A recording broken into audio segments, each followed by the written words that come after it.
Olá, pessoal, tudo bem? Vamos resolver uma questão de processo civil? Veja, olha a questão.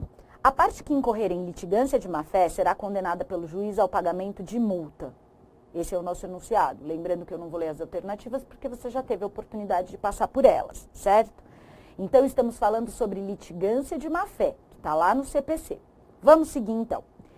Quais são as situações em que há litigância de má-fé? Isso é a primeira coisa que você precisa se situar. 79 diz, responde por perdas e danos, então a gente já viu que aquele que litiga de má-fé, aquele que tem uma destas condutas aqui que eu vou te falar, ele vai ter que arcar com uma responsabilidade, que é uma multa, certo? Então, essas perdas e danos aqui, você entende que a natureza dessas perdas e danos será da fixação de uma multa pelo juiz, certo? E o 79 diz, veja, pode responder por litigância tanto o autor, quanto o réu, quanto o interveniente. Então, o terceiro que pode ter intervenção ali no processo em algum momento, também responde pelas penas da litigância de má-fé. Veja o artigo 80. Aquele que deduz pretensão ou defesa contra texto expresso de lei ou fato incontroverso. Aquele que altera a verdade dos fatos, que mentiu, né? Vamos falar bem o português em claro, aquele que mente no processo. Aquele que usa do processo para conseguir um objetivo ilegal. Então, aquela parte que, porventura, está movendo o processo com uma intenção que seja ilegal, tá?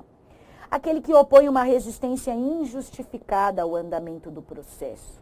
Então, tá ali pleiteando medidas, tendo ali algumas atitudes no âmbito do processo que só quer ganhar tempo, né? Assim como aquele que procede de modo temerário em qualquer incidente ou ato do processo. Aquele que provoca um incidente manifestamente infundado e aquele que interpõe um recurso com o intuito manifestamente protelatório. Então, aquela pessoa que ali na fase recursal interpõe um agravo, uma apelação, um recurso especial, enfim, um recurso única e exclusivamente com o objetivo de ganhar tempo, age com litigância de má-fé e vai ter como consequência que arcar com essas perdas e danos, que, como eu te disse, é a multa, tá bom? Bom, o que mais? Vamos passar aqui para a gente chegar à nossa resposta. Consequências da litigância de má-fé. Veja, o juiz condena a parte, né, o litigante, a pagar uma multa, que é o que eu te falei, são aquelas perdas e danos que vão aí ter natureza de uma multa. Que deverá, atenção, ser superior a 1% e inferior a 10% o valor da causa. Então, esse é o parâmetro para a fixação da multa de litigância de má-fé. Não pode ser menor que 1% e nem maior que 10% do valor da causa. E aí, esse valor vai ser utilizado, outro ponto de extrema atenção, para indenizar a parte contrária pelo prejuízo que ela sofreu e para arcar com os honorários advocatícios e todas as despesas que essa parte também teve. Artigo 81. Certo? Atenção, a multa por litigância de má-fé, então, ela não reverte em favor do Poder Judiciário, sim em favor da outra parte, tá?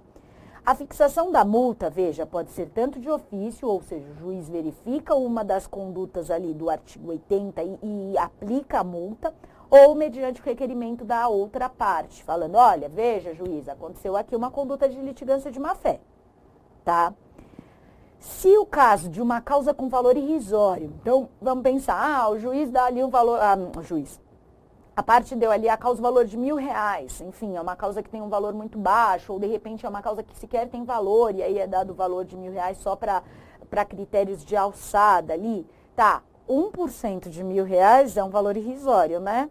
Sim, por quê? Porque vai dar R$1, o juiz pode aí fixar uma multa de valor irrisório? Não.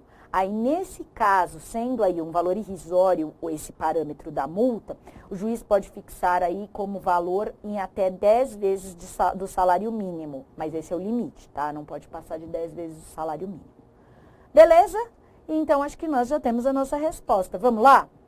A parte que incorrer em litigância de má-fé será condenada pelo juiz ao pagamento de uma multa de, letra D, que deverá ser superior a 1 e inferior a 10% do valor corrigido, podendo ser fixado em até 10 vezes o valor do salário mínimo quando a causa for de valor irrisório ou inestimável. Essa é a nossa resposta. Acabamos de falar aqui do artigo, aqui, ó, Acabamos de falar da situação do artigo 81, do valor irrisório, não falamos? Tá, por que não há A? Corresponde a 1% do valor corrigido da causa, podendo ser fixado em até 100 vezes. Parou, não é isso, não, já vimos que não, nada disso. Nem tem esses 100 vezes aí salário mínimo.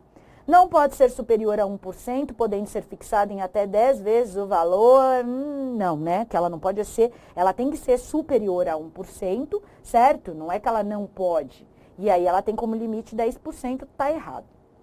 C, que não poderá ser superior a 1, podendo ser fixado em até 100 vezes. Não, nada disso, já vimos que não. E a E, que deverá ser superior a 1% e inferior a 10 do valor corrigido da causa, podendo ser fixado em até 100 vezes. Não também. Portanto, D era a alternativa certa. Galera, gostou do vídeo? Que bacana! Então clica aí, né? Dá uma curtida, faz um comentário se você puder e inscreva-se no nosso canal do YouTube. E deixa lá no sininho, ao clicar, você recebe as mensagens também de notificação. Visite nosso site e conheça nossos cursos preparatórios para concursos públicos. Muito obrigado!